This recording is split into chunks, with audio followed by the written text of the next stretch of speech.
Buenas tardes a todos. Les damos la más cordial bienvenida a nombre del Centro Peninsular en Humanidades y en Ciencias Sociales de la Universidad Nacional Autónoma de México.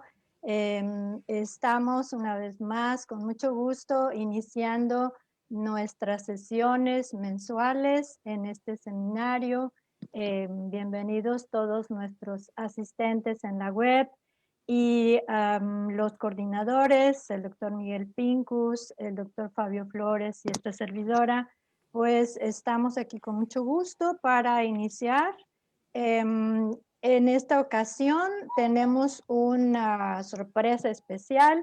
Vamos a rifar 4 libros y relacionado con el tema que se expondrá por la doctora invitada, la doctora Adi, que ya tendremos la presentación con detalle. Haremos 4 preguntas sobre el tema que se presente y después daremos a conocer a través de sus respuestas quiénes serían los ganadores. Por favor, sean todos bienvenidos. Nuestro lema es el patrimonio biocultural y el diálogo de saberes, y eso es nuestro entorno para hablar de muchos temas diversos. En esta ocasión tenemos un tema muy interesante que será presentado con detalle por el doctor Miguel Pincus. Adelante, Miguel. Buenas tardes, bienvenidos, bienvenidas a esta nueva sesión del seminario permanente. En esta ocasión pues, tenemos el agrado de que nos acompañe la doctora Adiestela Lazos Ruiz. Ella es investigadora postdoctoral en el Centro Peninsular en Humanidades y Ciencias Sociales de la UNAM, aquí en Mérida. Ella trabaja temas de historia ambiental y tiene interés particular en las historias que cuenta el paisaje. Su formación es variopinta e internacional, habiendo pasado por departamentos de agronomía, desarrollo rural, ecología y geografía, y a ella le encanta el trabajo de campo y las actividades al aire libre. En esta ocasión nos va a compartir una ponencia respecto a los chichimecas. Bárbaros, no tan bárbaros. Supervivencia y adaptaciones al ambiente. Pues muchas gracias y dejamos con ustedes a la doctora Adi. Gracias. Muchísimas gracias a todos por la presentación y también por la invitación a participar en este seminario de etnobiología en el CEPSIS. Y bueno, yo hoy les voy a presentar un trabajo que hice a lo largo de una estancia en el Centro de Investigaciones en Geografía Ambiental de la UNAM de Morelia, junto con el doctor Claudio Garibay. Entonces, bueno, ahora que estamos acá en la península, pues estaré hablando del otro lado del país. Y bueno, de todos modos veremos que pues queda muy bien para los temas del seminario. Entonces, yo preparé una presentación que les voy a compartir aquí en la pantalla.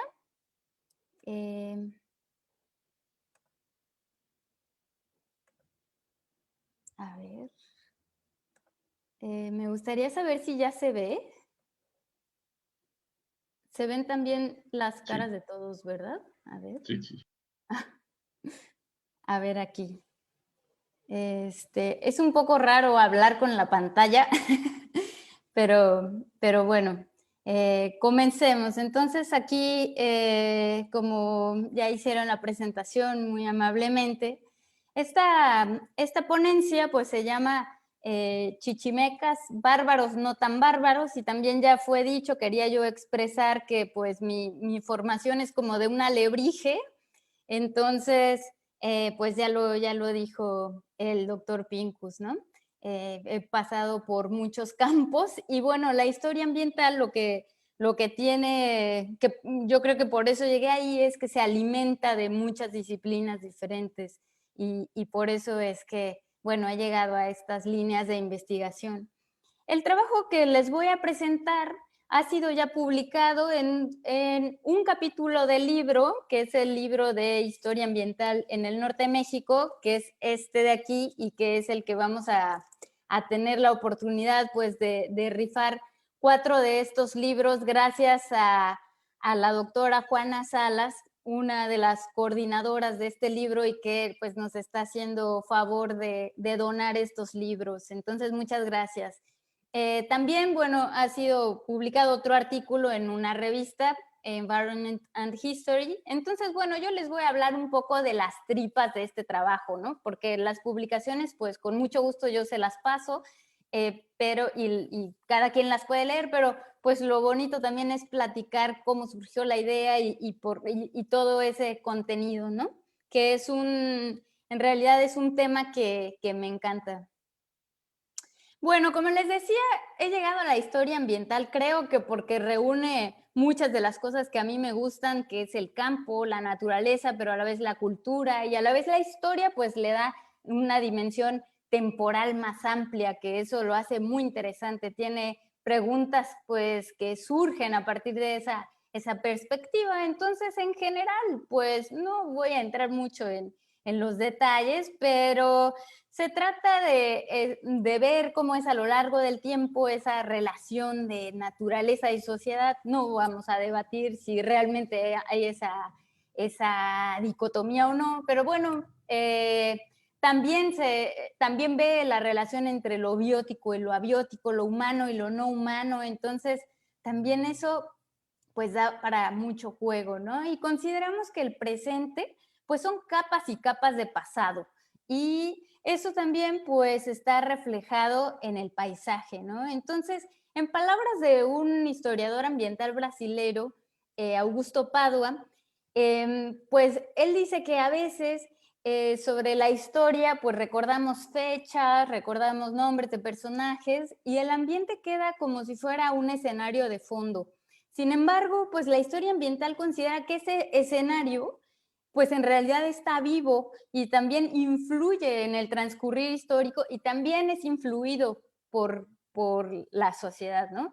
Entonces, bueno, con esto en mente, como les comentaba, pues la historia ambiental toma conceptos, toma herramientas metodológicas de la historia, de la geografía, de ecología y de pues se agarra de donde puede para pues responder sus preguntas, ¿no? Entonces, bueno, eso más o menos es algunos conceptos que están detrás de toda esta investigación. Lo que yo estaba tratando de saber era cómo sería el paisaje del norte del actual México antes de la conquista. Y entonces, pues, empecé a buscar. Y bueno, pues ahí es donde comienza mi relato de hoy, ¿no? México tiene una situación privilegiada de que ha sido habitada por muchos grupos étnicos en diferentes momentos y pues hay muchos vestigios, ¿no? Es una riqueza increíble la que tenemos en el país.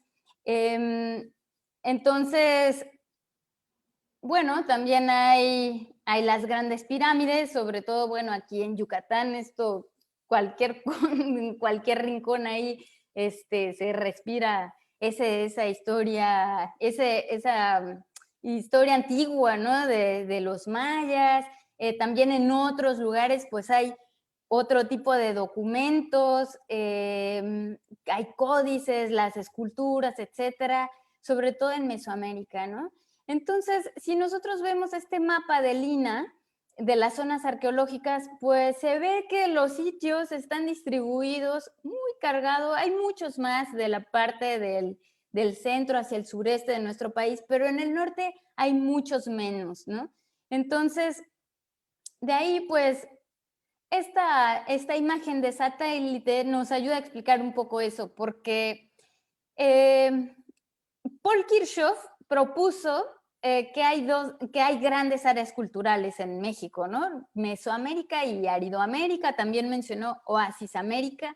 Y bueno, una de las principales diferencias entre estas áreas culturales es la agricultura. Entonces en Mesoamérica se practicaba mucho más la agricultura y bueno, él tiene muchos otros criterios para hacer esa división que finalmente pues no es que exista un muro ni nada, ¿no? Sino que es una propuesta teórica de que existe esta división.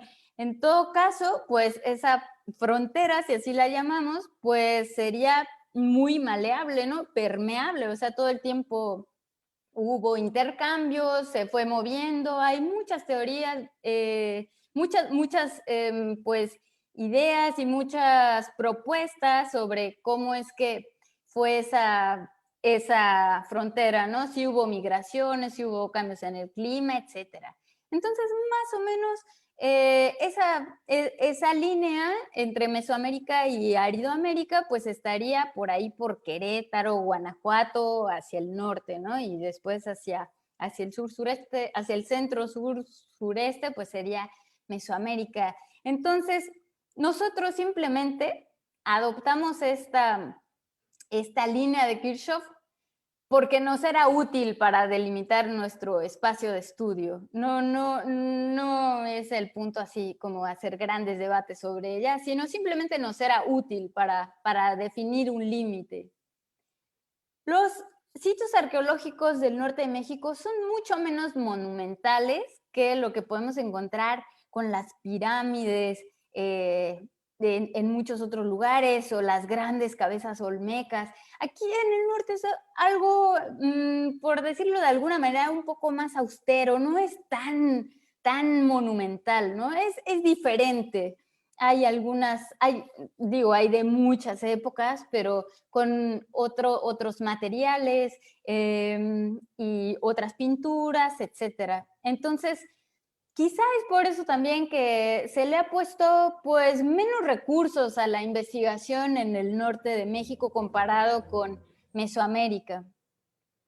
Entonces, bueno, a falta de más documentación, pues el paisaje resulta ser un documento también para saber cómo vivían estos grupos en el norte de México y el paisaje se torna un propio documento, ¿no? Aquí tenemos este mapa de los rangos de humedad, es un mapa de la Conavio y ahí le pusimos la línea que les decía de Kirchhoff, que la usamos porque nos fue útil. Y bueno, aquí en este mapa se puede notar que sí hay mayor aridez en la parte norte, ¿no? del actual México. Por cierto, le agradezco mucho a Gustavo Martín por su ayuda con los mapas. También tenemos este mapa de elevaciones que nos muestra pues que el país está dividido, ¿no? Está cortado por dos grandes sierras, la Sierra Madre Occidental y la Sierra Madre Oriental. Entonces, lo que pasa es que estas sierras pues actúan como una barrera para la humedad que viene del mar. Entonces, como actúa como una barrera, lo que está en medio pues es muy árido. Así que esa es otra de las razones por las que, bueno, es así las condiciones diferentes en el ambiente, ¿no? Entonces, bueno, otra vez la pregunta, ¿quiénes habitaban en toda esa región del actual México? Y llegamos a los chichimecas. Chichimecas es un término que hace referencia más bien despectiva a la gente del norte. Así se llamaban desde tiempos antes de la conquista por la gente del centro del país, o sea, del actual país, y después fue acuñado ese término también por los españoles, ¿no? Estaba asociado con lo bárbaro, lo salvaje. Es una palabra genérica que está nombrando a cientos de grupos diferentes. Algunos de estos grupos pues tienen actualmente dos nombres, el de autodenominación y el asignado, ¿no? Como por ejemplo los Rarámuri y Tarahumara, los Comcac o Seris, los Ñañú o Otomí. Entonces, algunas de estas naciones están presentes en la actualidad, algunos de estos grupos, y otros muchos desaparecieron o bien se fue disolviendo, se fueron mezclando a lo largo de la colonia. Algunos de esos grupos eran nómadas, otros eran más sedentarios, otros eran seminómadas. Entonces había todo un abanico de distintos estilos de vida, ¿no? Así que usar la palabra chichimeca, pues no está muy padre, porque pues hay todo un debate, porque es como si metiera a todos en el mismo saco, ¿no? Es como hacer homogéneo algo que es muy heterogéneo. Sin embargo, pues no hay todavía un término sustituto para esta palabra, y la tendencia es más bien a referirse a cada grupo por su nombre, ¿no? Entonces tenemos pues montones, guachichiles, los que están actualmente pues rarámuri, los yaquis, los mayos. Hay muchísimos. Vamos a ver más adelante un poco más sobre eso en un mapa. Bueno, este es este mapa es de 1562 y es un mapa de la nueva y exactísima descripción de América. Entonces, bueno, podemos ahí identificar ya algunas cosas, ¿no? Se ve el río Amazonas en Sudamérica, se ve la península de Yucatán, se ve la isla de Cuba, las otras islas del Caribe, se ve muy bien definido el Golfo de México, pero bueno, yo quiero llamar su atención a esta parte norte que se llama pues la Terra Incógnita, lo que no era conocido. Tenemos que recordar que en el siglo XVI, pues el gobierno principal, el centro de poder, pues era la Ciudad de México. Entonces eso quedaba muy lejos, ¿no? No había pues las comunicaciones de ahora, claro. Y pues el norte era muy desconocido, era difícil de llegar por las condiciones del ambiente que ya he descrito antes, pero sobre todo porque era habitado por estos grupos chichimecas que pues eran grandes guerreros también, ¿no? Entonces, pues la guerra chichimeca se llevó prácticamente toda la segunda parte del siglo XVI y así continúan los relatos a lo largo de toda la colonia de lo difícil que era pues conquistar o evangelizar a estos grupos. Así también esos lugares pues se describían como tierras yermas, tierras de muerte, vacías, lugar de las rocas secas, ¿no? Así se llama hasta ese nombre se lo puso Beatriz Braniff, una arqueóloga del norte de México, en uno de sus libros. Entonces, bueno, ya considerar que un espacio está vacío es que no hay un reconocimiento de la gente que lo habita, ¿no? Es una negación de los que ahí están. Aquí esta imagen del Códice Telleriano-Remensis pues muestra muy bien, hasta hay en esta pintura, en este dibujo, pues esa línea, ¿no? Esa separación con dos culturas completamente distintas, pues que dieron un choque tremendo. Los documentos que hacen referencia a los chichimecas, así tempranamente en ese siglo XVI, pues provenían de religiosos o de conquistadores. ¿Por qué es interesante consultarlos? Pues porque no hay casi documentos escritos por sí mismos, ¿no? Por estos grupos, por ellos mismos. Entonces, bueno, pues hay que ver cómo los describen otros, considerando que los ven desde su perspectiva, con sus propios intereses, con su propio chip interno, ¿no? Entonces, bueno, usualmente son descritos como salvajes, casi unas bestias, que andaban con poca ropa, que comían animales de monte, que dormían en cuevas, y a la vez, entre líneas, se puede notar una cierta admiración por su fortaleza física, por su destreza en el uso de arco y flecha, por la capacidad de correr o de recorrer grandes distancias. Entonces, bueno, en todo caso, pues estos relatos pues usualmente justificaban la conquista y la evangelización, ¿no? O por la espada o por la cruz, pero pues nos interesa su territorio. Y bueno, resulta que también esa región pues tenía grandes yacimientos de plata y otros minerales. Entonces hubo un interés muy fuerte para seguir avanzando esa frontera septentrional a partir de eso, ¿no? Pero bueno, lo que nos atañe a esta presentación es cómo lograban vivir estos grupos llamados o mal llamados chichimecas en lugares donde otros veían vacío o veían muerte, ¿no? ¿Cómo lo hacían? Así que lo que hicimos, pues, fue buscar las referencias de trabajos ya hechos sobre el uso de recursos de estos grupos diferentes. Y bueno, particularmente me encantan las listas de plantas y animales. Entonces, estos trabajos, escogimos solamente 15, aunque hay más, pero estos tienen directamente esa información. Muchos trabajos de estos vienen de la arqueología.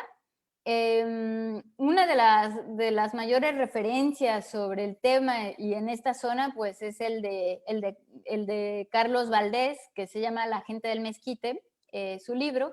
Entonces, bueno, hay así varios otros ejemplos. Como verán, pues están localizados en diferentes lugares y son diferentes grupos. O sea, por ejemplo, el 6, pues son los zacatecos, el 8, los pimas y los pápagos, mucho más al norte, o los californios.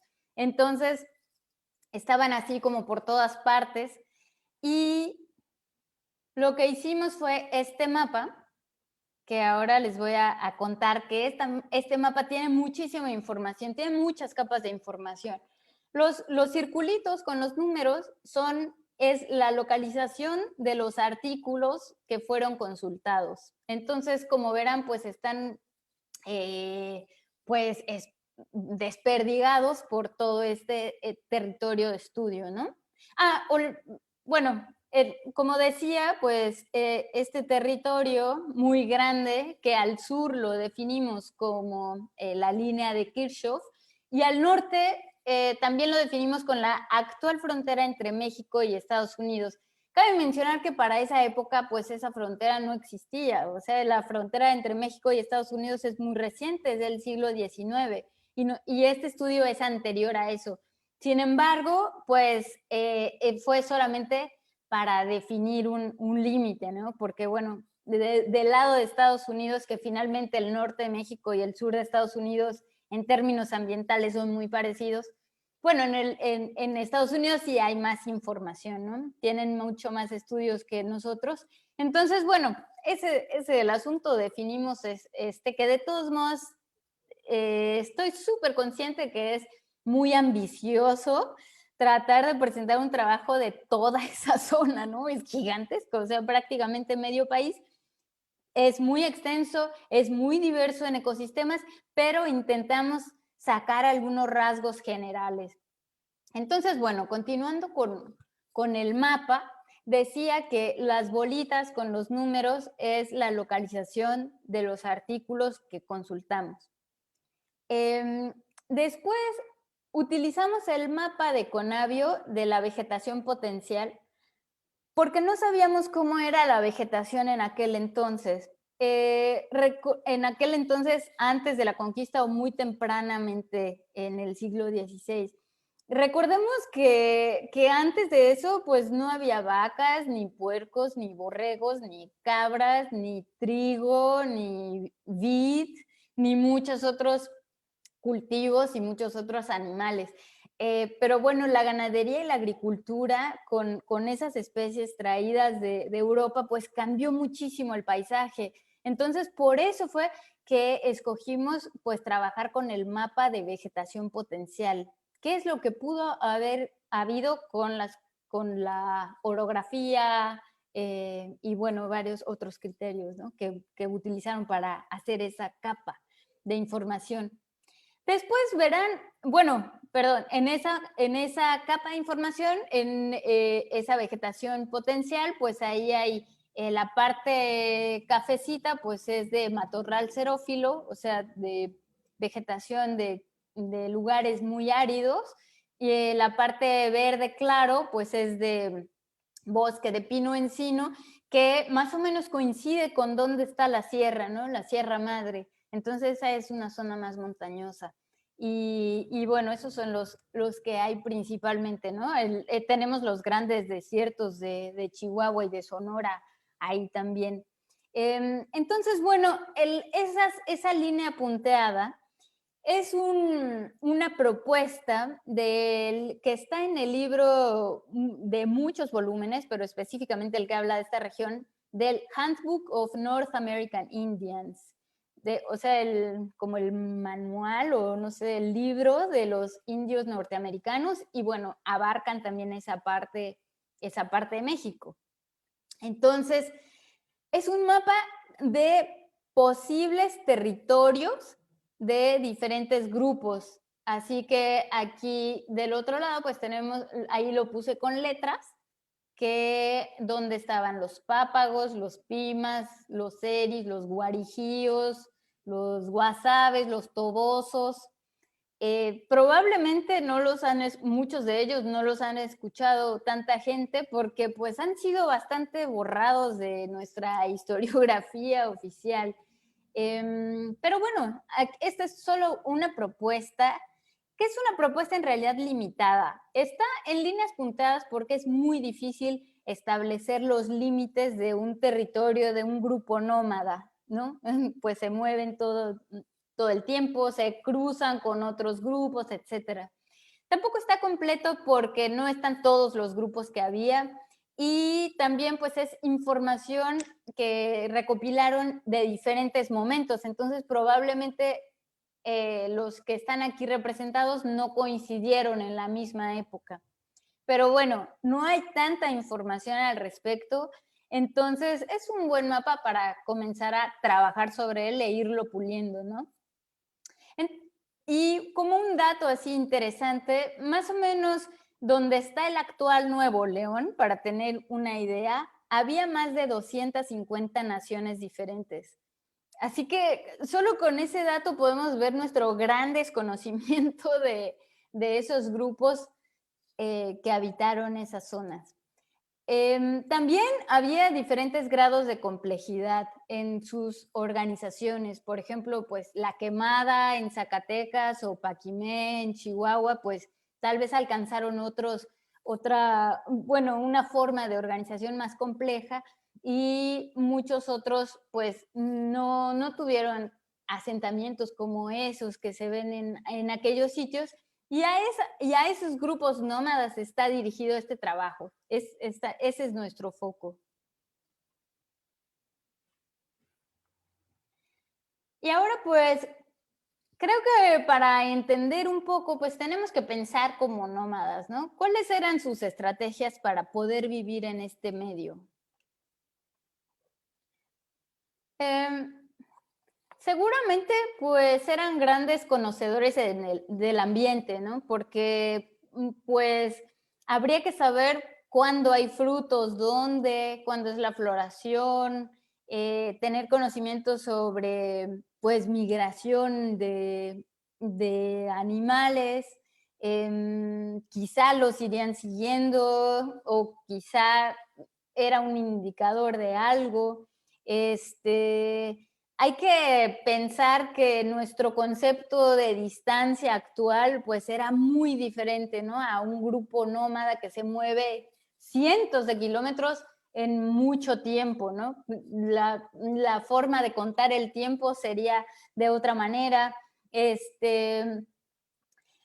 Pues seguramente también conocerían bastante de la conducta de los animales, cuáles son diurnos, cuáles son nocturnos, recordando que pues tanto la gente como los otros habitantes no humanos del lugar pues también necesitan alimento, también necesitan agua, entonces hay una competencia también por los recursos, ¿no? Importante también la época de lluvias, de secas, cuándo es invierno. Si es invierno, ¿dónde hay que pasarlo para tener refugio o para tener leña para pues no morir, ¿no? En ese nivel de sobrevivencia estamos hablando.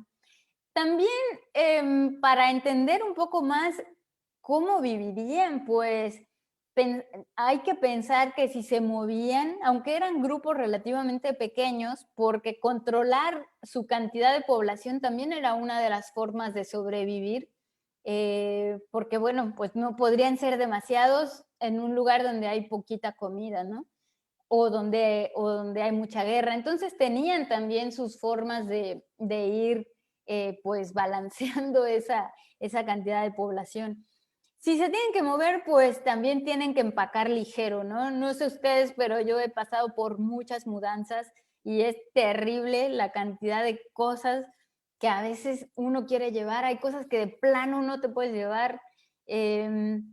Entonces, todo eso también lo tenían que considerar. O sea, seguramente, y con los vestigios que se encuentran, pues era una forma de vida de uso de recursos muy eficiente. Entonces, habría muchas cosas que tendrían muchos usos, ¿no? Por ejemplo, pues una red de pesca también cuando no estén cerca de donde se puede pescar, pues sirve para cargar. O también, por ejemplo, pues deshidratar la carne va a disminuir su peso. Todo eso también lo tenían que considerar, ¿no? Y entonces, bueno, pues esa condición de nómada pues hace una forma de vida muy diferente a alguien que es sedentario. De hecho, pues tendrían una alimentación mucho más variada que alguien que depende de la agricultura. También la forma de trabajo pues sería diferente, mientras que los nómadas pues tendrían que saber cazar varios de ahí y hacerlo pues cotidianamente. Alguien que se dedica a la agricultura pues tendrá que pasar un tiempo en lo que siembra, crece la planta y lo puede cosechar. Mientras tanto pues hay que cuidar de otros insectos o de otros animales que no se coman el cultivo, y al final pues se generará un excedente para alimentar a muchas otras personas. Eso es diferente que los nómadas, ¿no? Que tienen otra manera de subsistencia. También en esta manera de ir de un lado a otro, y les digo también, bueno, claro, porque es difícil tener una acumulación de riquezas, ¿no? Si uno se mueve de un lugar a otro. O, por ejemplo, tal vez por eso no tenían grandes asentamientos, pues ¿para qué invertir tanto tiempo y tanto esfuerzo si me voy a mover? Entonces, ese tipo de organización es mucho más difícil de conquistar.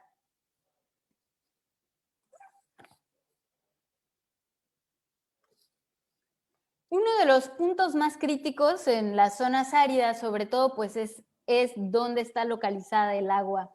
Sí hay algunos ríos, entonces las orillas de los ríos, pues ahí quizás se haría alguna agricultura. De hecho, hay algunos lugares donde sí se desarrolló más la agricultura, y tenían hasta sistemas de irrigación que eran muy diferentes a lo que se pudo haber necesitado en Mesoamérica.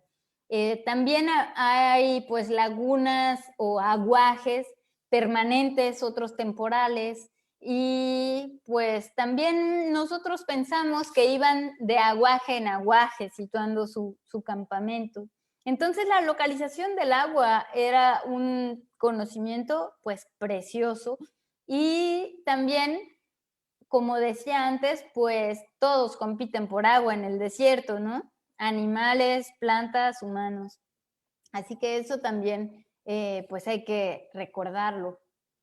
Y bueno, aquí les quiero mostrar de nuevo este mapa porque hay algo muy interesante. Si ustedes ven, no sé si se ve a mi cursor, creo que ni siquiera yo lo puedo ver. Ya.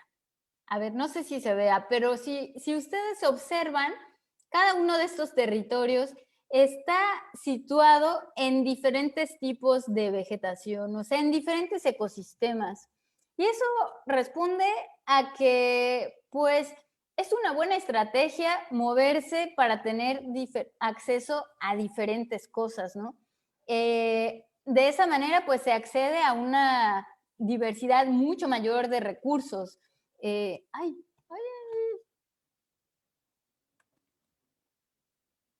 Dios. No sé si me escuchen, pero a mí se me puso completamente en negro la pantalla.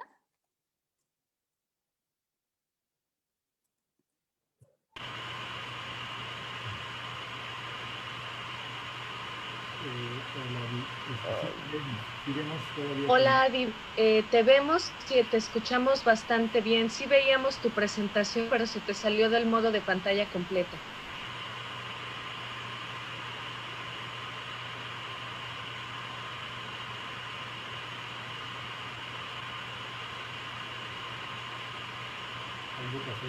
Parece que perdió señal ella, ¿no?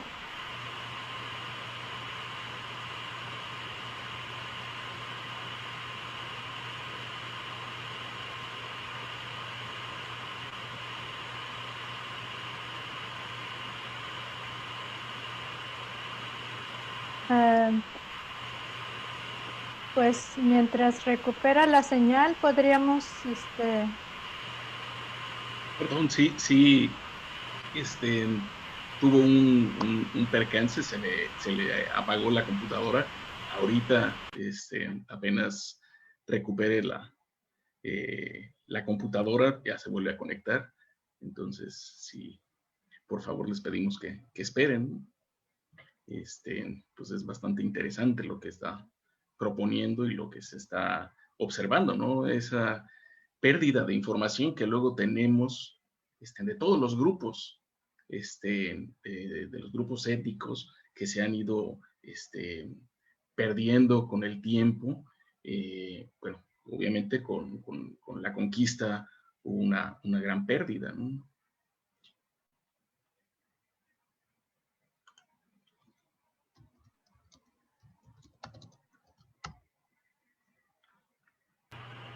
De hecho, es interesante ver cómo en este trabajo se ve muy claramente algo que ya hemos discutido en algunos otros foros, que prácticamente no existe una etnobiología de Aridoamérica.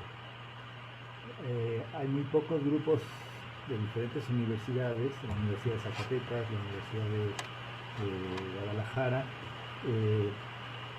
con grupos de estudiantes tanto de ciencias naturales como de antropología, que están empezando a hacer una etnobiología de Aridoamérica, y es interesantísimo. O sea, siempre hemos tenido la idea de que no hay nada y de que no había nadie, y bueno, no solamente la información de Adi que nos está ahorita compartiendo, sino que ya se sabía pues que la cantidad de grupos indígenas hacia la frontera norte del país, bueno, hacia la parte norte de nuestro país, es muy numerosa, y penosamente, incluso en los documentos oficiales se ve, en este mapa que presentaba Adi al principio del INAH, el criterio es sitios arqueológicos, y aparecen obviamente muy poquitos sitios arqueológicos registrados hacia el norte del país, pero porque el criterio para definir un sitio arqueológico muchas veces está en función de la monumentalidad, ¿no? de la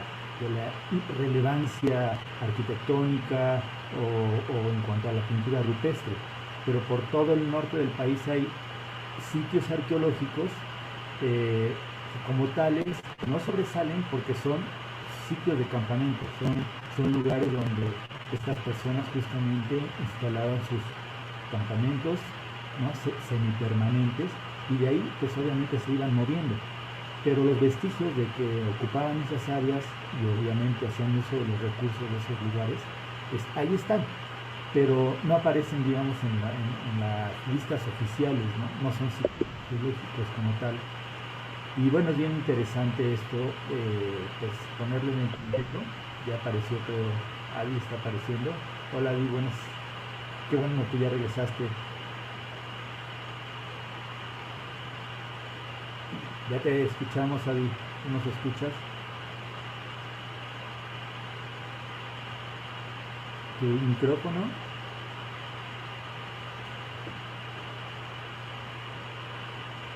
ya muy diferente tal vez.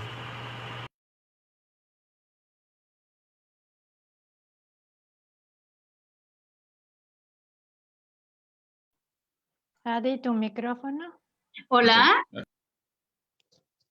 Uy, una disculpa. ¿Ya me escuchan? Sí, sí, sí. Una gran disculpa, se me apagó la computadora y está lentísima, entonces creo que pues se los voy a platicar, aunque sea sin la presentación, para aprovechar el tiempo que tenemos, si les parece bien. ¿Puede ser? Tenemos tiempo suficiente como tú gustes, como tú te sientas. Bueno, pues en lo que reacciona mi computadora, pues sigamos platicando, si les parece. Entonces, Sí, buena idea, sí. ok, gracias. Pues creo que me quedé en que una de las estrategias es acceder a diversos recursos de varios ecosistemas. Si te mueves, pues tendrás diversidad de cosas, ¿no? Por ejemplo, tal vez tunas de un lugar, bellotas de un lugar más boscoso, peces o conchas de un lugar más cercano al mar, etcétera. Entonces, bueno, pues también había intercambios entre diferentes grupos, ¿no? Había intercambios, yo lo veo como por la buena, que era a través de reuniones amistosas, y otro es por la mala, o sea, con guerras, con secuestros de, por ejemplo, una niña, se oye terrible y es una cosa terrible con la mirada que tenemos hoy día, pero pues una niña es, es todo lo que la tribu o el grupo invirtió para cuidarla, ¿no? Y que se puede reproducir después, puede tener otros, pues otros niños. Entonces, eso pues también era una manera pues de robar muchos recursos de otros grupos, ¿no? Entonces, bueno, había esos intercambios y podía haber intercambios de muy grandes distancias. Por ejemplo, pues se ha encontrado en la zona de Arizona cacao utilizado en alguna vasija ceremonial y el cacao pues es originalmente de la zona de pues Tabasco o Chiapas, o sea, muy lejos. También el maíz pues necesariamente vino de Mesoamérica y era y al ir el maíz tal vez para sembrarlo de otra manera o con otros rendimientos así, pero también tuvo que haber ido acompañado de la tecnología necesaria para poder cultivarlo. Entonces era un intercambio no solo de materiales, sino también de tecnologías, de ideas, de personas. Así que eran muy dinámicos esos caminos, ¿no? Esos intercambios de largas distancias. Como decía antes, pues habría un uso muy, muy eficiente de los recursos disponibles. Por ejemplo, en los trabajos que consultamos, pues está reportado el uso de hongos alucinógenos, por ejemplo. Muchos tipos de minerales, todas las arcillas, o sales, el sílex, diferentes piedras que a la vez pues les hacían diferentes tipos de trabajos, ¿no? Como afilarlo, como darle forma, usarlo como ornamento dentro de un contexto ritual, como identidad de cada grupo, pintarse el cuerpo o el cabello de algún color podría ser un símbolo de identidad entre diversos grupos o incluso hacer escarificaciones, ¿no? O sea, todo eso no es tan reciente o tan moderno como a veces podemos pensar. También los recursos derivados del cuerpo humano era también importante, o sea, por ejemplo, pues con sangre tal vez se podía usar para pintar alguna cosa, o los huesos, o pues el cabello también era se podía utilizar, o los tendones también está reportado que se podían usar como la cuerda del arco. Entonces, pues eso es parte de los estudios de historia, situarnos en el contexto y tratar de pensar como en aquella época. Es muy complicado, pero bueno, pensemos que eran otros valores, otras formas, otras cosmovisiones que no se parecen a la nuestra actual. También, pues el uso de plantas era muy intensivo.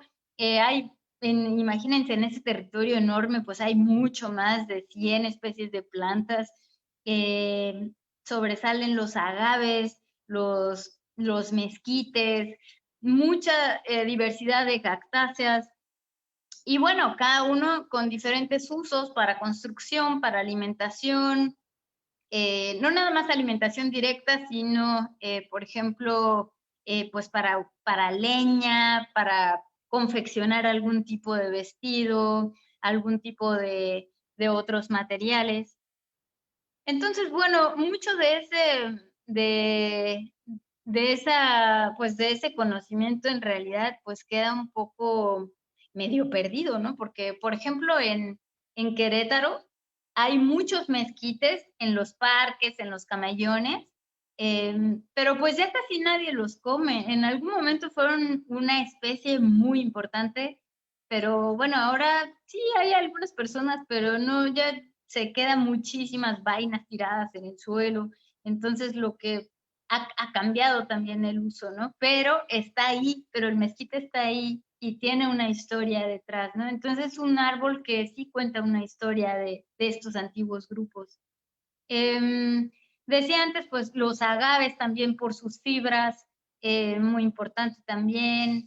Y bueno, y viendo en muchos lugares, por ejemplo, en el norte de Zacatecas, Coahuila, San Luis Potosí, toda esa zona, uno ve y hay muchísima planta de gobernadora, que el nombre científico es la Rea tridentata.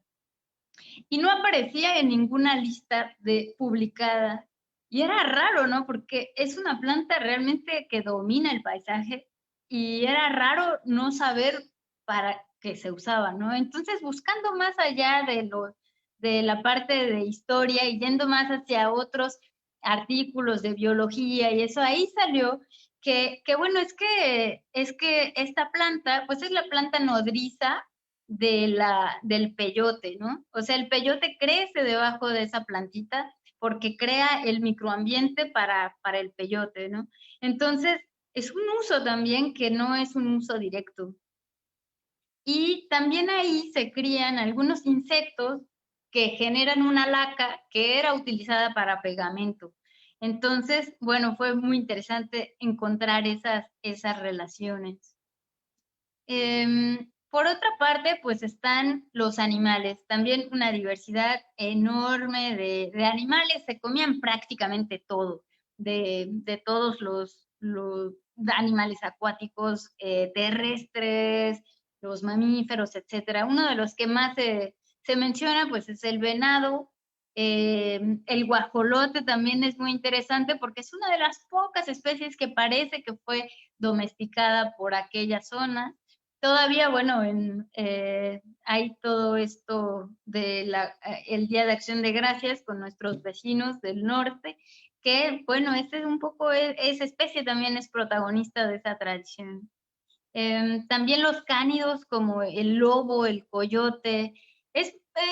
También es curioso cómo en la zona de Mesoamérica, pues el gran depredador era el jaguar, ¿no? Pero, pues no, en esta zona más del norte, pues tenía otros, tenía el lobo, tenía tal vez algún puma, pero bueno, no se conoce tanto sobre pues detalles más específicos, al menos no los encontramos sobre esta cosmovisión o estos pues religiones o algo así de estos grupos. Bueno, aquí mi computadora sigue en oscuro, por eso también no lo he puesto, no les puedo mostrar aquí algunos mapas, pero afortunadamente tengo tengo aquí mi acordeón. Como dice Miguel, también pues el oso, ¿no? Otro animal grande, el búfalo, que seguramente pues también llegaba más al sur, más hacia México.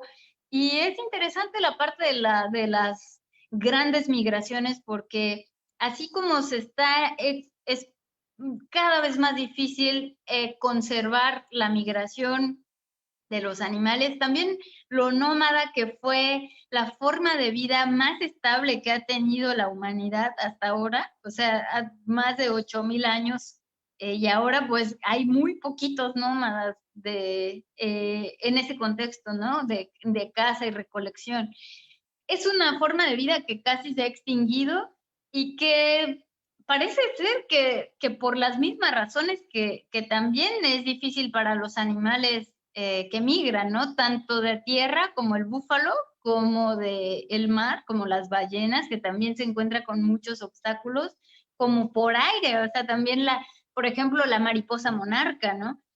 Todo ese sistema que tenemos ahora de propiedad privada, de fronteras, todo eso pues hace muy difícil esa forma de vida de migrar.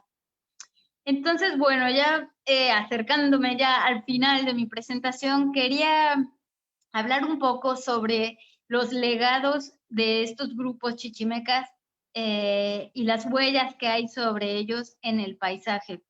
Si bien muchos pues se perdieron, se extinguieron con la colonia por enfermedades, por ser enviados a las reducciones, como decían, por cambiar tanto su cultura, mucho de lo que sabían pues se perdió también, ¿no?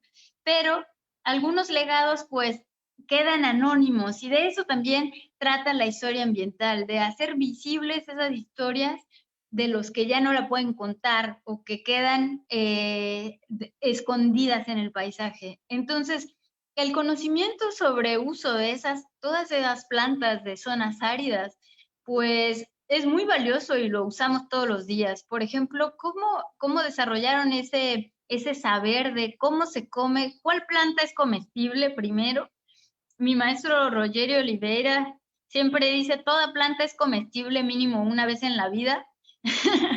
Pero bueno, seguro que en lo que descubrían cuál se comía y cuál no, o qué parte de la planta se puede comer, si se pela o si no se pela, en qué dosis te hace daño y en qué dosis te hace bien, en qué estado de maduración, cómo supieron que no te comes la raíz, sino te comes la hoja, etcétera. Entonces es un conocimiento que Evelyn, un autor de un libro muy, muy bueno de etnobotánica del norte de México, pues llama conocimiento anónimo. Es un conocimiento que damos por sentado, pero pues que utilizamos todo el tiempo, y viene de ahí, ¿no? Viene de esa gente, de esos grupos que pues han sido muy borrados de la historiografía.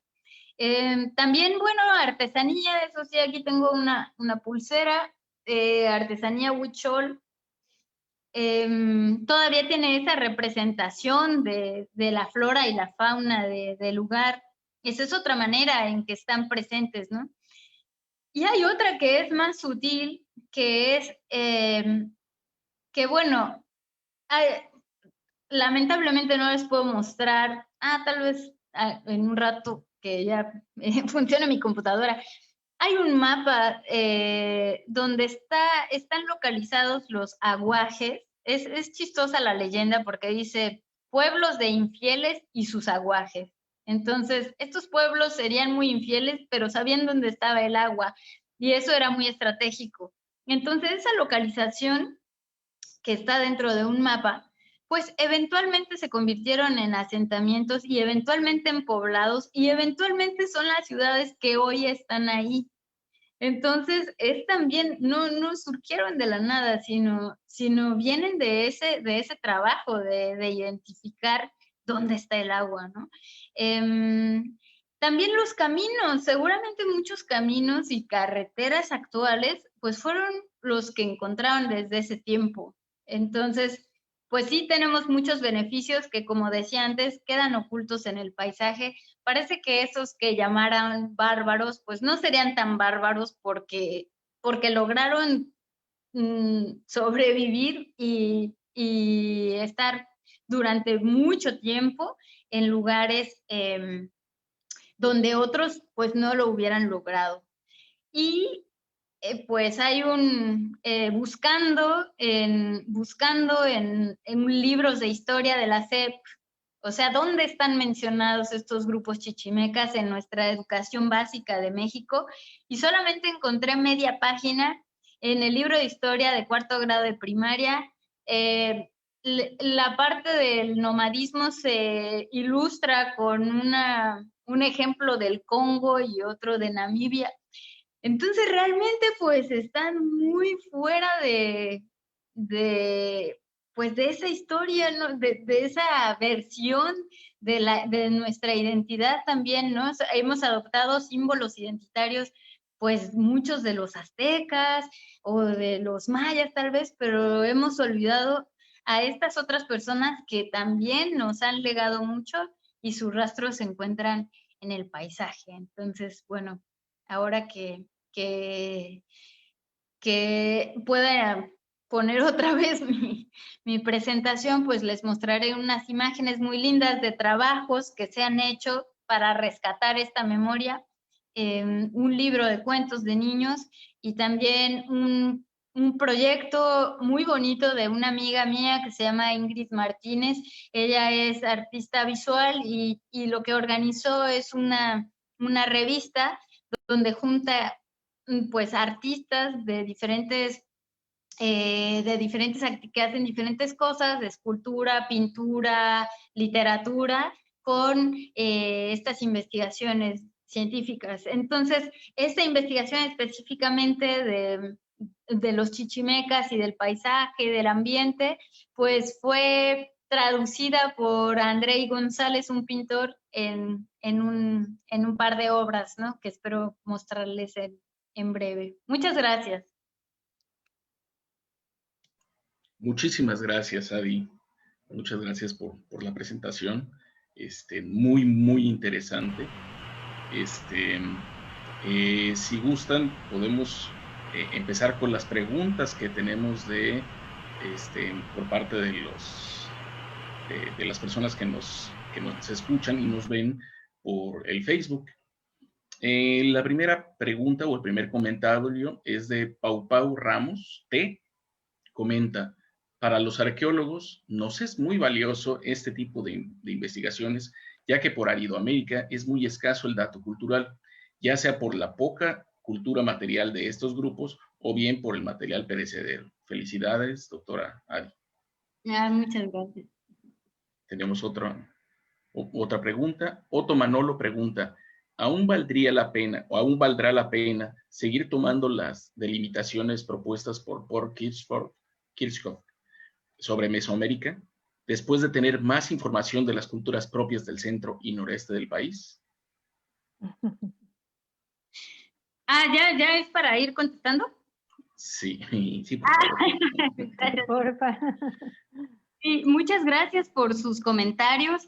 Bueno, primero quería hacer solo un comentario sobre eso que decía la primera persona, de que hay poca pues cultura material, pero justo los trabajos de arqueología es una gran fuente de información. Yo creo que la riqueza viene de cruzar datos, ¿no? De salirnos de nuestras propias disciplinas y conversar con los trabajos de otros. Por eso, ese es un desafío de la interdisciplina, ¿no? Porque nadie puede ser experto en todo, pero sí esos diálogos yo creo que pueden enriquecer muchísimo. Y sobre la otra pregunta, pues sí, definitivamente, pues ya queda un poco obsoleta esa frontera o esa división que propone Kirchhoff. Como lo mencioné en la presentación, pues lo usamos porque nos era útil para delimitar nuestro sitio de estudio y no entramos en ese debate, pero sí concuerdo en que la idea es cada vez ir conociendo más de estos grupos. incluso ya no llamarlos chichimecas, ¿no? Sino referirnos por otros nombres. Entonces, creo que coincide con lo que dices, ¿no? Está en constante debate para, pues, busquemos otras maneras de nombrar las cosas de una, o de concebirlas de una forma, pues, cada vez más amplia. Muchas gracias, Adi. Otro comentario, Mónica Chávez comenta, la rea tridentata es una importante planta medicinal, ¿no? Sí, es cierto. También en algunos lugares como la Sierra Gorda de Querétaro hacen shampoo. Tiene muchas propiedades esa planta. Probablemente también la usaron como medicinal, solo que pues no hay registro. En realidad no encontramos en nuestra búsqueda, no encontramos mucho de los usos medicinales, pero seguramente los había. Entonces, bueno, será cuestión de investigar más y sí, claro, es muy probable que también los usaban desde entonces. Gracias, Adi. Francisca Elías Canchola dice, para el búfalo, la doctora María del Carmen Vázquez Matecón de la UNAM tiene un trabajo histórico sobre los búfalos que llegaban hasta Tamaulipas y Chihuahua, el bisonte de América, historia polémica y leyenda. Uy, qué bien, lo voy a buscar, muchas gracias por el dato. Sí, ahora, por ejemplo, lo que hicimos para este trabajo y que me parece que aparece en el capítulo del libro fue buscar las distribuciones actuales y pues no, ya están muy, muy reducidas. Pero sí, pues llegó hasta México, ¿no? Como bien, muchas gracias por la información, lo voy a buscar. De Vázquez Mantecón, ¿no? Gracias. Gracias.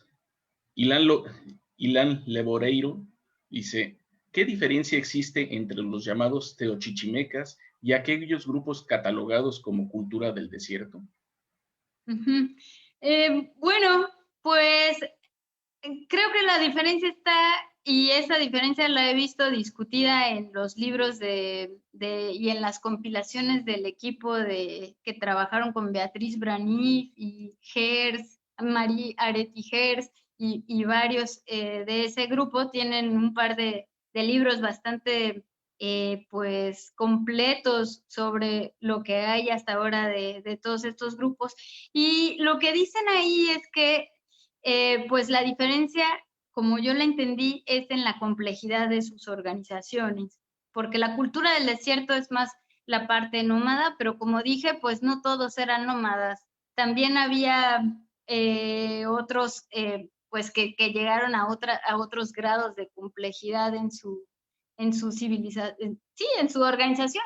Y aquí hay otro punto también interesante, que es que no necesariamente ser nómada es ser más atrasado, o no tener agricultura es ser más atrasado, como muchas veces se ha dicho, ¿no? Simplemente es diferente. De hecho, algunos grupos sedentarios, pues después, a la hora de la conquista, pues tuvieron que hacerse nómadas para poder sobrevivir. Entonces, bueno, eso es también interesante y me parece que esa es en eso reside la diferencia. Esa es pues las categorías de teochichimecas y la cultura del desierto que hacen.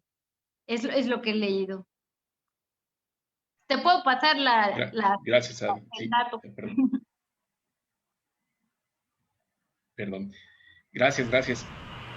Francisca Elías Canchola comenta, Ernesto de la Torre-Villar, en sus textos sobre Jiménez Moreno, dice que la idea original de Mesoamérica no es de Kirchhoff, sino de Jiménez Moreno. Ah, muy bien, ok. Pues ahí está otra vez parte del debate, ¿no? También, por ejemplo, Pedro Armillas habló sobre esas diferencias ambientales, sobre las diferencias en cantidad de lluvia, que hacían de alguna manera culturalmente diferentes los de la zona más árida que los de lo que coincidiría con Mesoamérica. Entonces sí, o sea, como decía, pues no es la única propuesta que hay, ¿no? Ni la mejor, ni la peor tampoco. O sea, es solo una de muchas. Gracias. Lizeth Lazos comenta, en el libro de tercero de primaria de la SEP, La entidad donde vivo, de Chihuahua se habla un poco de estos grupos, pero no está tan completo. Felicidades, doctora Lazos. Muchas gracias, maestra Lazos. Pues es muy interesante lo que dice porque ese libro de la SEP también es el libro local, ¿no? Entonces los niños de Chihuahua pues tienen su libro, los de Querétaro su libro, los de Yucatán su libro, y se enteran de pues la historia más local, y qué bueno que exista eso, porque ahí en el de Chihuahua pues sí está más información sobre estos grupos. Sin embargo, pues un niño de Yucatán tal vez no se va a enterar de ello, ¿no? Entonces, me parece que quizá ahora teniendo que usar las tecnologías digitales y teniendo acceso a una mayor cantidad de información, y que incluso todos los libros de la SEP están en formato digital, pues tal vez ahí podríamos empezar a utilizar ese material que ya existe, ¿no? Pero divulgarlo en otros lugares. Gracias, maestra Lazos. Muchas gracias. Un último comentario, dice Mariana Rodríguez Ramírez, que también en el libro de nuestra entidad de Querétaro también se mencionan los grupos nómadas. Excelente, pues es algo parecido, ¿no? Que en el libro de la SEP, que tienen acceso la historia más local, ahí sí viene, qué bien. Yo me refería, bueno, al libro de historia que todos los niños de México tienen acceso, ¿no? Entonces, bueno, habrá que hacer un trabajo mayor de divulgación. Muchas gracias. Pues si alguno de los coordinadores tiene más preguntas en tanto nos llegan otras preguntas del Facebook, Tere, Fabio. Más que pregunta, a mí me gustaría comentar algo, Adi. Cuando hablas cuando estás presentando el mapa sobre la distribución de estos grupos etnolingüísticos del norte, y nos hablabas de estas grandes distancias que se asume que usualmente recorren para obtener recursos. Sería muy interesante, no sé si lo consideraron en el trabajo, hacer un mapa no latitudinal sino altitudinal. Tenemos los casos por toda la Sierra Madre Occidental, de todos los tepehuanes, rarámuris, toda la gente que habita la Sierra Madre Occidental, e incluso en la Sierra Madre Oriental, en Querétaro y en Tamaulipas, se desplazan a través de un gradiente altitudinal en busca de los recursos, ¿no? Y en función del cambio de estaciones. Entonces, esta visión que tenemos de desplazamientos no tiene que ser horizontal nada más, sino que hay que considerar siempre que en las sierras, pues cuando hace calor estás en la parte alta de la sierra y haces uso de los recursos de la parte alta de la sierra, y cuando llegan las heladas te vas al fondo de la sierra y a las cañadas, y ahí encuentras otro tipo de recursos. Entonces no hay que desplazarse muchos kilómetros, digamos, en sentido horizontal, sino nada más librar esos a veces 2.800 metros de altura entre los campamentos que hay en la cima de las montañas y los que hay en las cañadas. Y esto me lleva también a otra observación. También siempre tenemos la idea, y eso no se ha documentado ampliamente, de que estos grupos nómadas necesariamente pues eran nómadas y eran cazadores, y no es cierto. O sea, eran también agricultores. Lo que pasa es que complementaban sus dietas y su ciclo biológico anual pues con trabajo de milpa y cultivo de otras plantas, junto con la cacería. O sea, no dejaban, hacían un manejo de recursos tanto agrícola como de cazadores. Entonces, normalmente estamos pensando que todos eran cazadores, y no es cierto. Eran grupos que también cultivaban, y también había que revisar los trabajos que documentan esta temprana domesticación del maíz en la zona norte de Jalisco, ya cercano a Nayarit. Entonces eso no dista mucho de las zonas justamente ocupadas por estos grupos de la sierra, que finalmente tuvieron que haber tenido también un papel importante en la domesticación del maíz.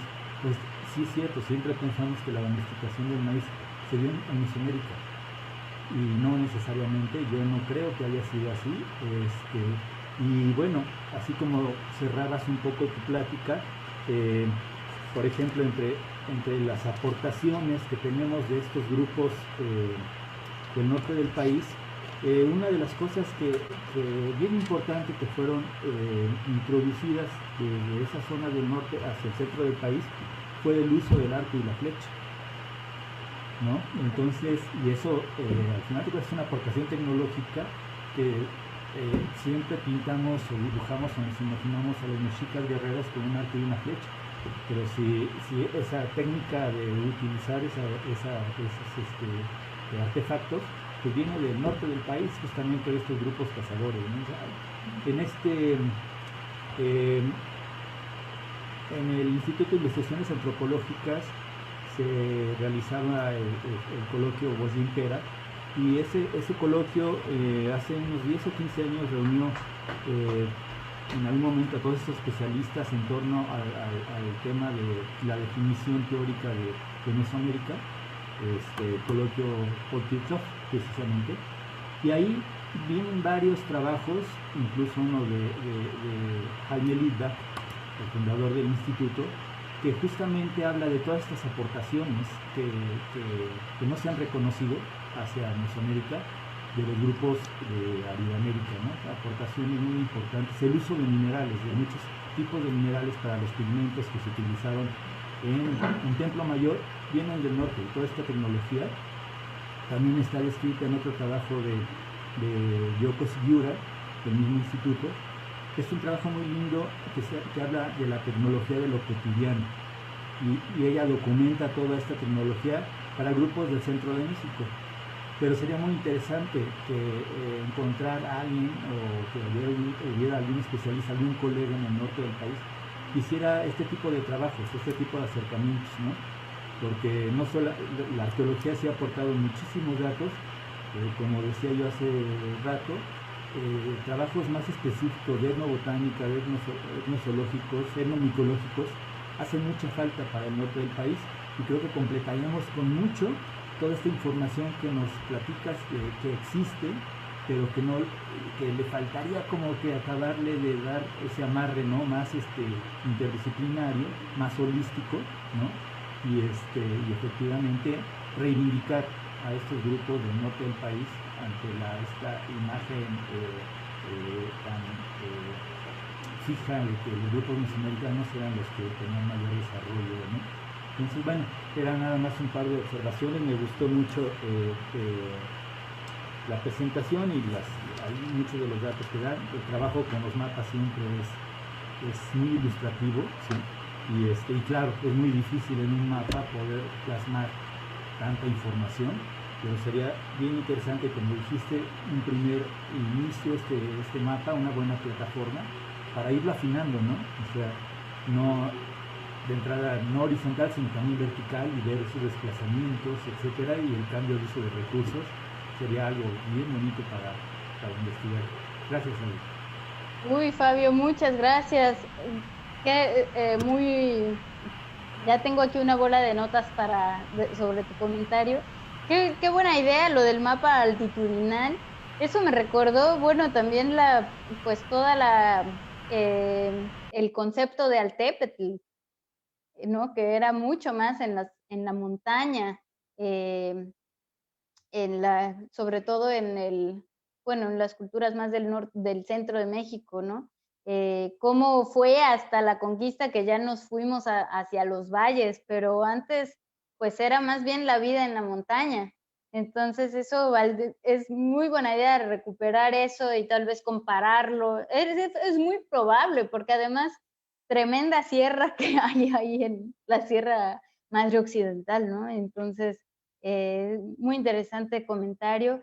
También decir que hay un trabajo de Cecilia Sheridan que estuvo rastreando por dónde y qué tan lejos llegaron los tobosos en los diferentes archivos históricos.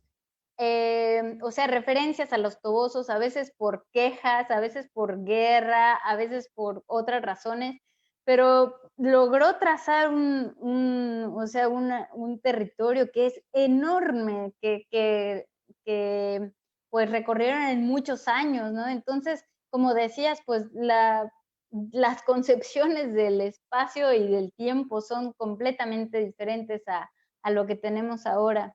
Respecto a la agricultura, pues sí, hay también alguna variedad de frijol que dicen que es más bien de aquellas regiones, sobre todo, pues, que son cultivos de ciclo corto, ¿no? El frijol, pues en 3 meses ya puedes tener la cosecha, o también lo que he encontrado es, pues, el cultivo de calabaza, porque era, pues, para tener los recipientes, ¿no? Las jícaras o era también, no de las mismas especies que el sureste, sino de otras especies, pero también es algo que relativamente rápido tú puedes tener el fruto. Y bueno, sobre el arco y la flecha, pues sí, simplemente construir una flecha da un trabajo enorme, ¿no? O sea, ahí dice Fabio Girasol también, aquí en el chat interno que tenemos. Sí, también, bueno, de ciclo corto, lo que puedas recoger relativamente rápido. Sobre el arco y la flecha, pues cómo construir una flecha, pues hay que hacer un montón de trabajo, ¿no? Desde labrar la punta, había diferentes flechas, o sea, no es lo mismo una flecha con que van a cazar un venado que con la que van a cazar un conejito o que va a ser para pescar. Entonces, el carrizo también, las plumas de las aves, con qué amarras todo, usando lacas, usando pues otras fibras o un tendón de algún animal. Así que una de las cosas que nos imaginamos a través de este trabajo fue que probablemente reciclaban las flechas. O sea, después de un encuentro, una guerra o algo, pues seguramente pues da tanto trabajo hacer una que probablemente era un reciclaje de materiales, y con eso también pues llegaban materiales de un lugar a otro. Y lo que me lleva al último punto, que son los grandes intercambios que eran en todas las direcciones, ¿no? No nada más del sur al norte, sino del norte a sur, pues también venía la turquesa, que ha sido encontrada en ofrendas muy al sur-sureste, el peyote también. Entonces, bueno, también encontraron un criadero de guacamayas en Paquimé, allá en Chihuahua. O sea, es fascinante, ¿no? Ver cómo hubo esos intercambios de grandes distancias. Gracias, Fabio.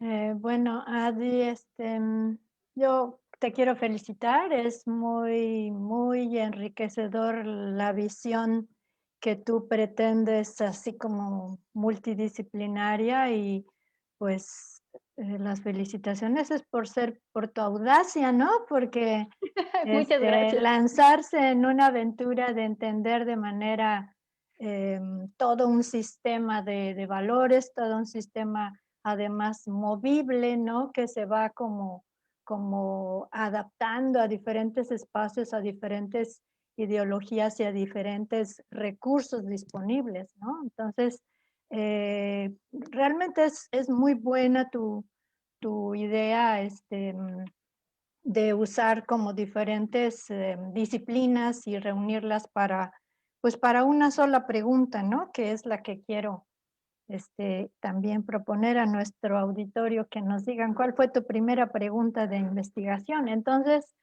te recomiendo los trabajos de Teresa Rojas Rabiela, que pues rascó muchísimo, ¿no? En esto del uso de pues, los digamos, pretensiones de la agricultura y el uso del agua y todo esto. Hizo trabajos muy, muy bonitos en los 80s. Y también el libro de Maximino Martínez, ¿no? Que es el Nombres Comunes, que pues habla de todo México y los usos y la distribución natural de las especies. Yo creo que ahí seguramente, si no mal recuerdo, seguramente sale la rea tridentata, ¿no? Porque es súper, súper abundante en el norte. Y, y bueno, otra razón por la que te quiero felicitar es porque a mí me parece que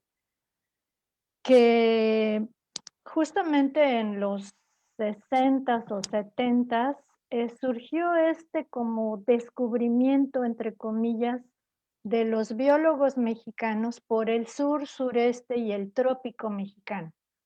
Entonces se enfocó muchísima atención, ahí está el doctor Gómez Pompa como una de las estrellas que se fascinó con el sur, sureste, la biodiversidad, la riqueza también cultural, toda la diversidad de Oaxaca, ¿no? Con tantos grupos étnicos y tantos recursos diferentes, ¿no? Diferentes tipos de vegetación.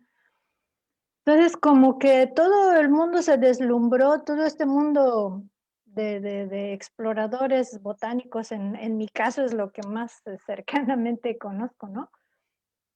Y todos enfocados al sur, sureste de México, ¿no? Estuvo súper bien, súper bien. Pero yo recuerdo que, pues, oye, ¿a dónde te vas a ir a trabajar? ¿A dónde vas a ir a hacer tu tesis? Pues al sur, sureste, por supuesto, ¿no?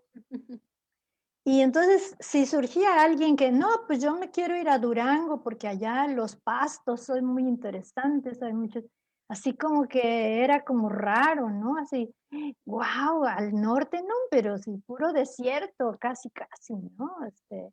Allá no hay Entonces, nada. sí, como que, pues, ¿qué vas a ir a estudiar si hay un montón de plantas en el sur sureste, ¿no? En el trópico. Entonces, yo creo que sí hubo algo de eso y aquí están las consecuencias, ¿no? Que tú estás encontrando, bueno, aparte del mapa bonito descriptivo de las zonas arqueológicas acumuladas en centro y sureste,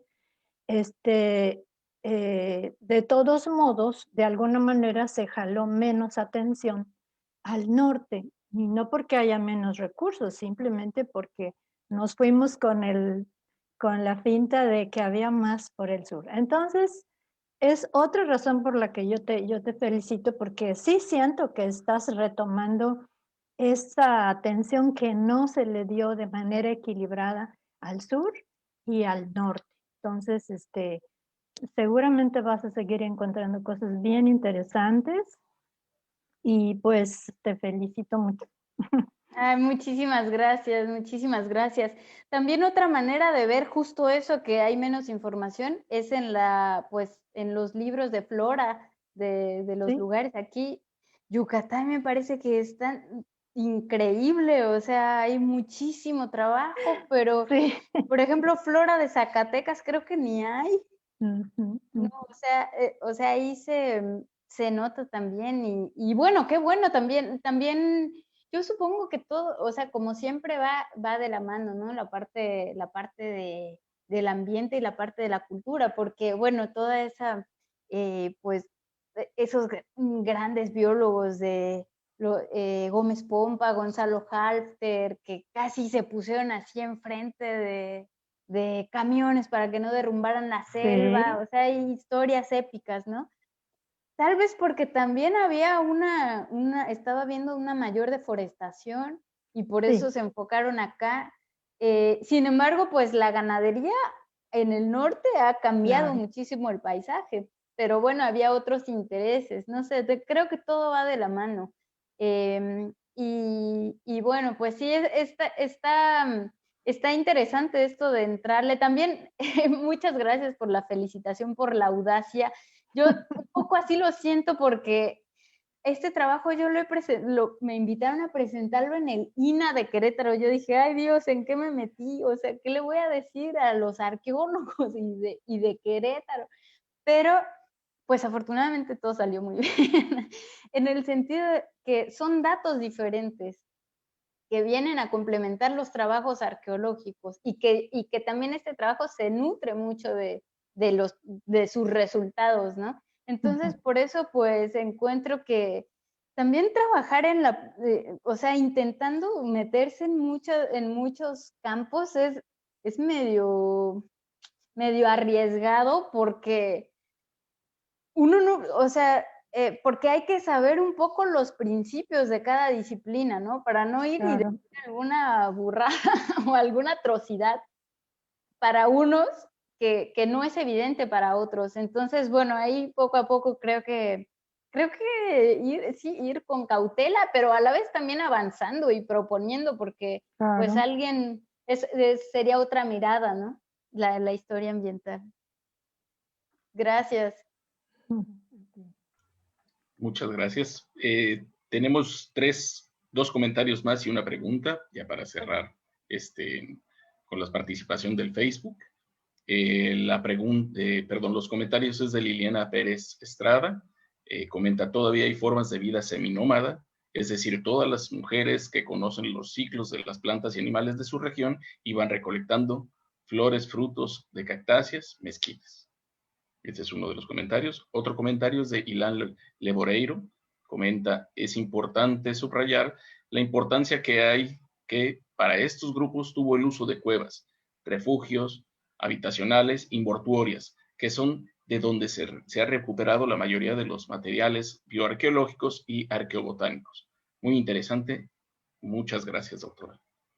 Y Regink pregunta, ¿qué información existe acerca de la música, cantos y danzas que practicaban los grupos chichimecas? Saludos y gracias. Ay, muy bien. Bueno, muchas gracias por sus comentarios y por la pregunta. Pues a quien comentó que sobre estas mujeres que son, bueno, seminómadas o que todavía recolectan, también mencionó el mezquite. Me gustaría saber si puede comentar de dónde son, de dónde es esa información. Sobre el uso de las cuevas, claro, indiscutiblemente de las cuevas, pues supongo que es por las condiciones en que se pueden conservar las cosas que se han obtenido varios vestigios. Algunos de los trabajos que consultamos, pues fueron en cuevas, por ejemplo, cerca de Cuatro Ciénegas, que ahí pues también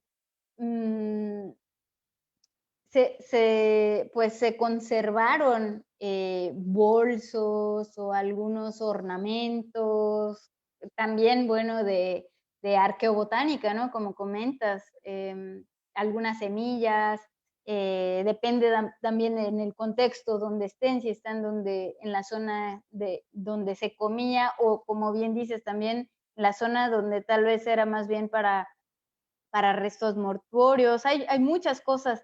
Y de hecho, pues, mucha gente de Rarámuri todavía vive en cuevas, ¿no? Todavía las habita. Y entonces,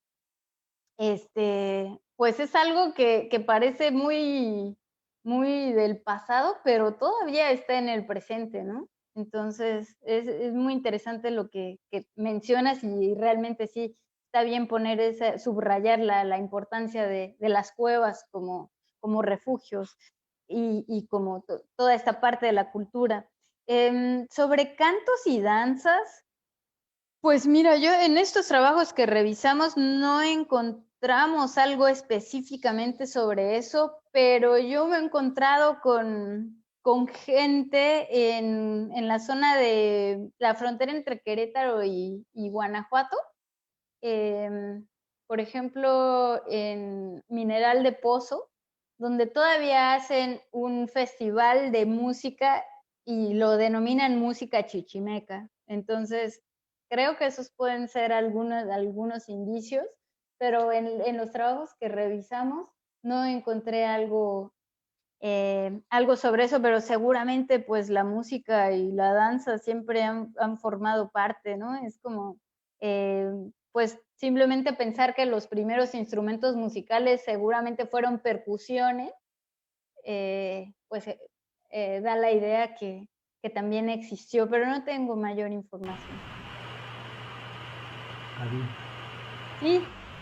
Bueno, nada más, no sé, me gustaría acotar un poco esto. Recordemos que si hablamos de chichimecas estamos hablando de más de 18 grupos etnolingüísticos distintos en más de la mitad del país.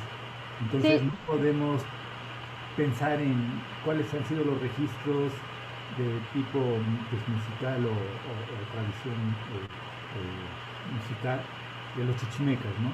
Sí hay mucha información, por ejemplo, de rituales y de música entre los mayares, entre los tepehuanes.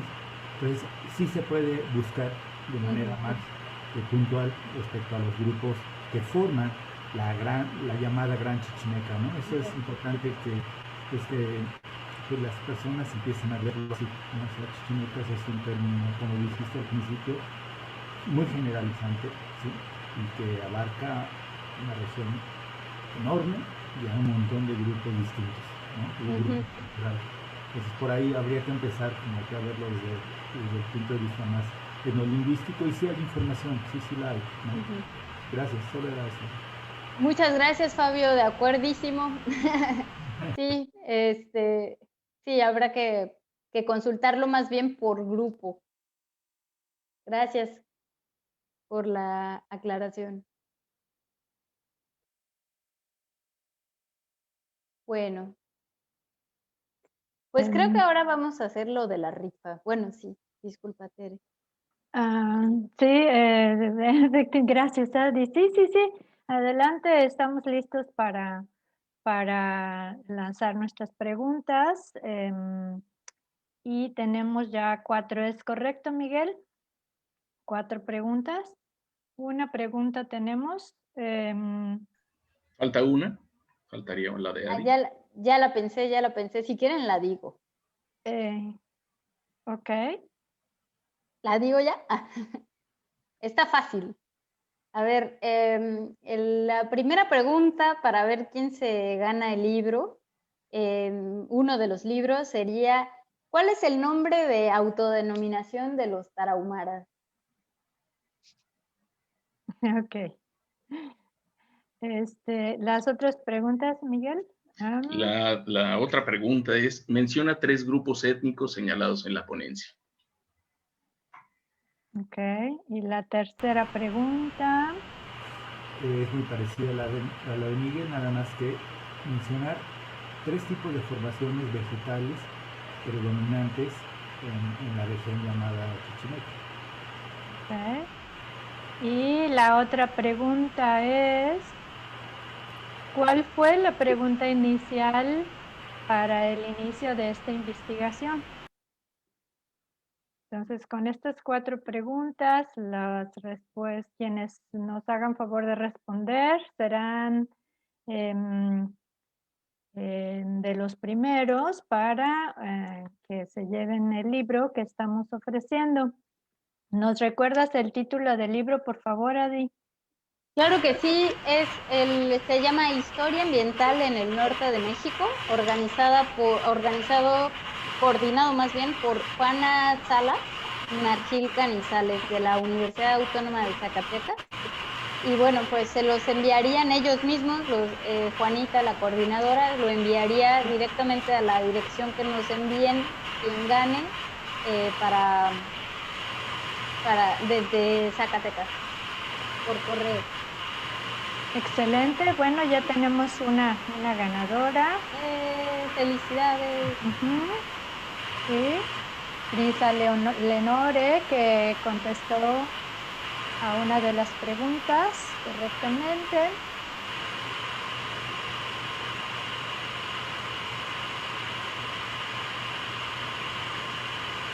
Tenemos un segundo ganador, que es Ilan Leboreiro.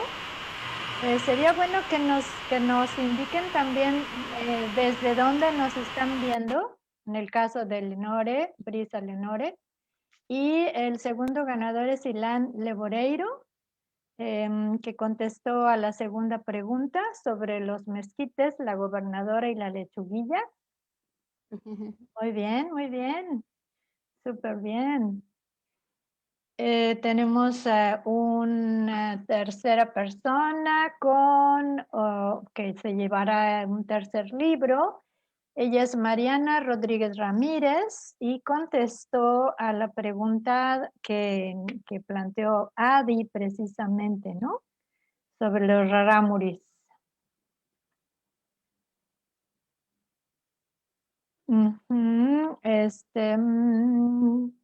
Nos falta una persona, un libro que se llevaría. Podríamos repetir la primera pregunta, que es la que no ha obtenido respuesta. La tercera pregunta ¿cuál fue la pregunta que generó esta investigación? Pero podemos repetir, bueno, sí, fue esta.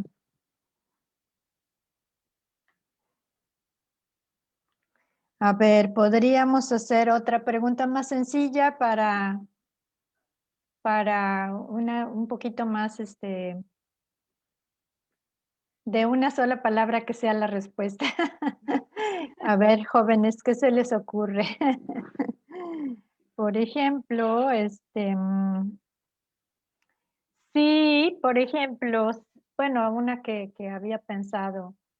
Si el nombre Chichimecas es un nombre particular o un nombre genérico, ¿cuál de las dos opciones?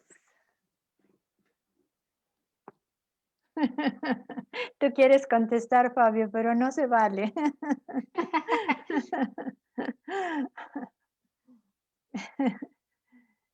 La palabra Chichimecas, ¿es un nombre genérico o es un nombre particular para un grupo étnico? Está muy fácil. Anímense, anímense. Creo que ya la respondieron. La primera persona que respondió fue Francisca Elías Canchola, que es un nombre genérico. Es un nombre genérico, claro que sí. Bien, muy bien. Pues ya tenemos a nuestros 4 ganadores. Sí, Fabio, adelante. Sí, nada más, antes de cerrar, pues que ahí nos repita cómo va a ser el mecanismo para que estos 4 afortunados ganadores reciban su ejemplar o el texto. ¿Sí? Por favor, David. Claro, se me ocurre que si por favor me pueden mandar un correo electrónico con su dirección, su nombre y su dirección, donde quieran que llegue el libro. Es adi.lazos.mx@gmail.com. No sé si alguien lo podría anotar ahí en el chat, por favor, por si, sí, para que no haya ninguna Adi duda. con Y, ¿verdad? Muchas gracias. No, con I latina. Adi con I latina y .lazos.mx@gmail.com. Adi.lazos, ¿sí? .mx@gmail.com. Por favor. Y bueno, si por alguna razón no, o sea, también puede ser pues enviando un mensaje directamente al inbox del Sepsis, ¿no? Si les parece bien, también esa puede ser otra opción. Pero bueno, si me escriben a mí creo que sería más fácil. Pues Adi, muchas gracias.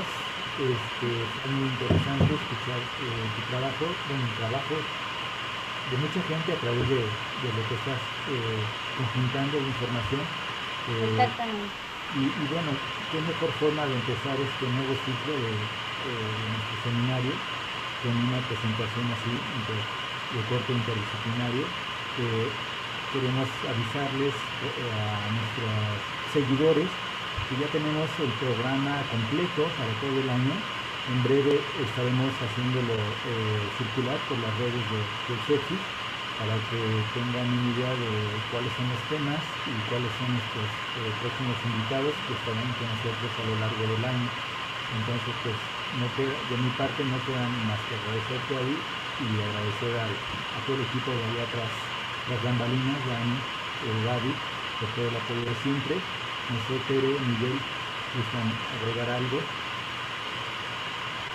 Pues no, muchas gracias a todos por esta presentación. Adi, fue una presentación muy enriquecedora.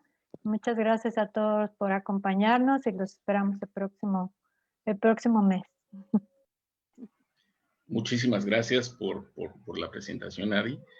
Muchas gracias a todos los que nos pudieron acompañar.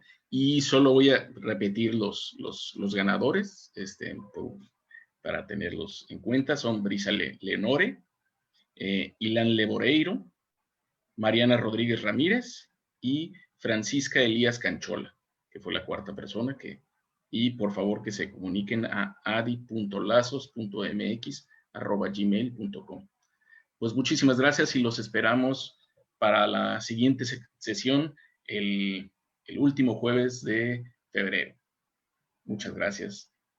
Muchas gracias. Muchas gracias a todos y también a todo el mundo que estuvo por ahí en el Facebook.